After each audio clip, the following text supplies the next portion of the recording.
first video, and I'm really nervous and excited to be doing this. It's something I've wanted to do for a while, to create my own YouTube channel, put my voice out there, put myself out there and tell my story.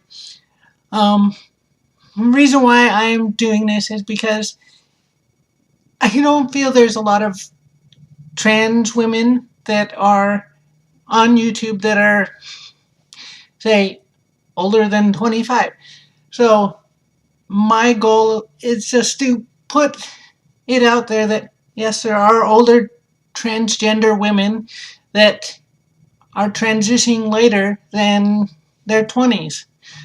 And not to invalidate them, because they're all beautiful, they're great women, they're strong women. I watch some of them because they're inspirational to me, but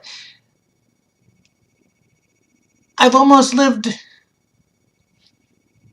twice their life at my age. So I have a lot more experience as having been a guy, unfortunately, versus being who I'm supposed to be, being in the right body, being able to express myself as who I am. So, as such, that's why I'm creating my own channel, creating my own platform, so that I can show everybody, yes, you can be older. Yes, you can transition even if you are older. I am 37. My name's Jailyn. So you guys can refer to me as Jailyn. It's all good. Um, I have 5 kids. They're in school. They're wonderful. They know all about me. They tell all their friends. It's great. Um, it's just wonderful to let my kids know who I am and who that I am actually exploring myself and learning who I am and who I'm supposed to be. They always go back sometimes and they're like, "We wish you had a boy's brain," and it's like, I never had that. I never really had that. So for you guys to say that, I never had it. So, and I started my hormones in March of 2017,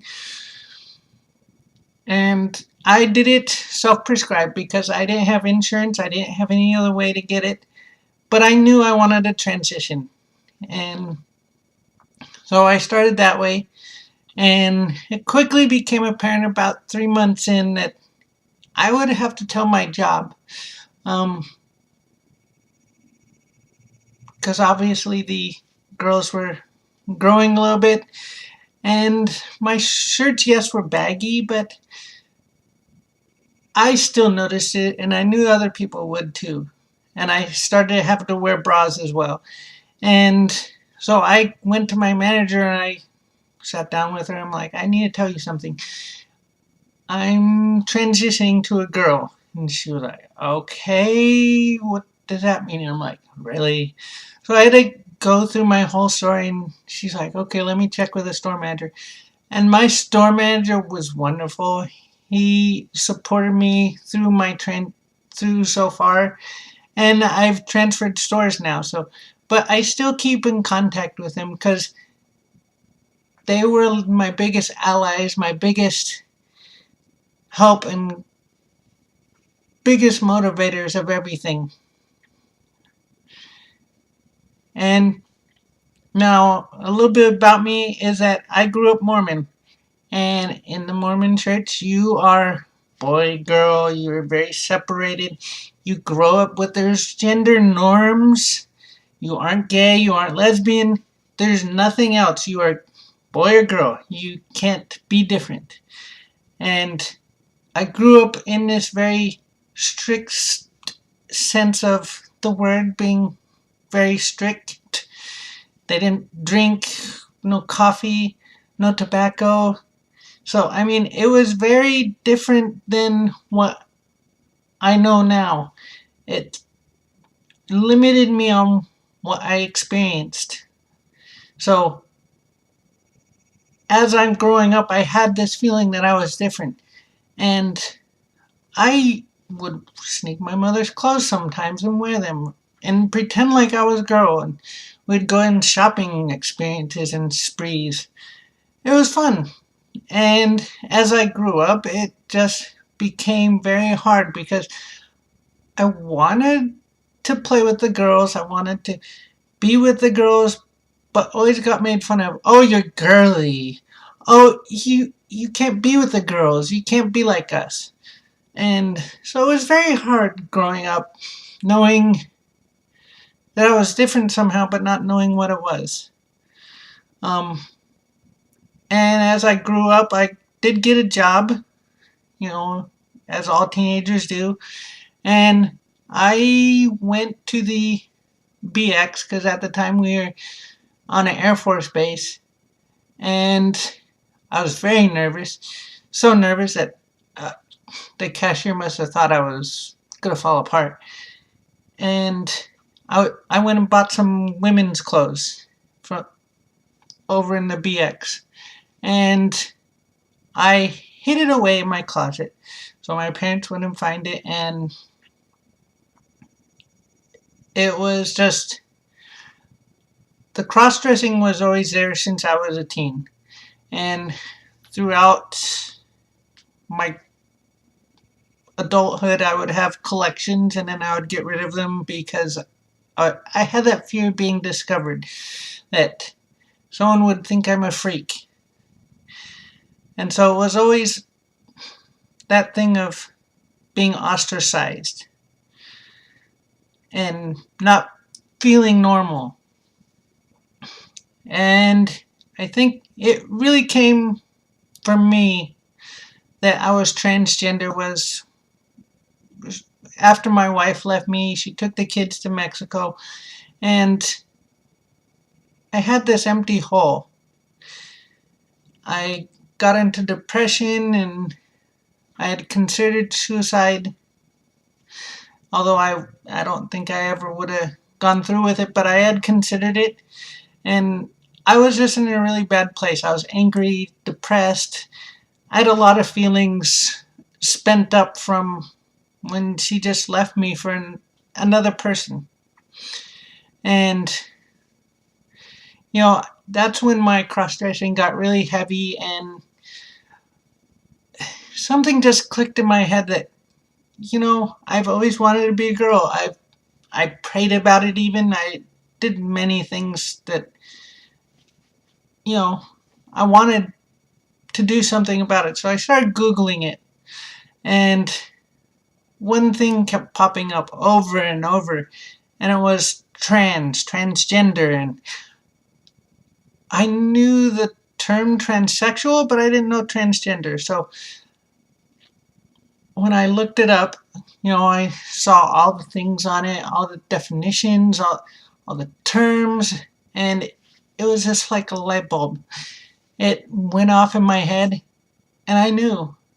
I knew that's what I was. The pieces just fit. It fit for me, you know, and this isn't for everyone. Everyone might not transition. And so once I discovered this, I knew I could not stay in Mississippi. I was in Mississippi for that time, and Mississippi is very segregated, very hesitant to change.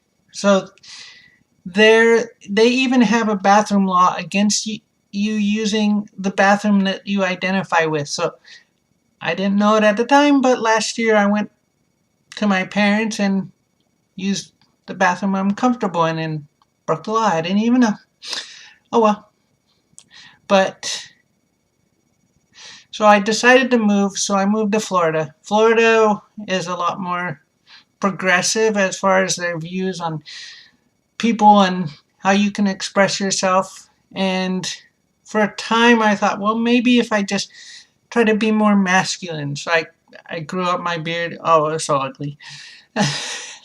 Maybe I'll show you guys one of my pictures. But I tried to be more masculine, and it just kept eating away and eating away at me. And eventually I realized, this is not me. It's just not going to work. And that's when I made the decision, let me try to transition. And now I'm in California and with my kids again and just enjoying things. And I've transitioned so far with the hormones for a year. I've been out since July and it's been really great. So if you feel like watching my channel again, I'll be putting on videos every so often. I don't know when. I haven't decided yet. But if you like me, if you want to listen to more of my content, please subscribe below so that you can get updates on me and updates on videos. And I will be starting, maybe a Facebook or Twitter account, so it's all connected to me and it has my logo and everything. And I have to cover this. There's a lot of trans women that connect with the mermaid. I did not. My thing was the phoenix, because the phoenix always gets burned and then comes back to life from the ashes. And that's what I felt the person inside me was doing, was rising from those ashes over and over, even though everybody told me, you have to squash that girl. You have to get rid of her. And she kept coming back. So, bye birdies. I hope you have a great day and be your authentic selves.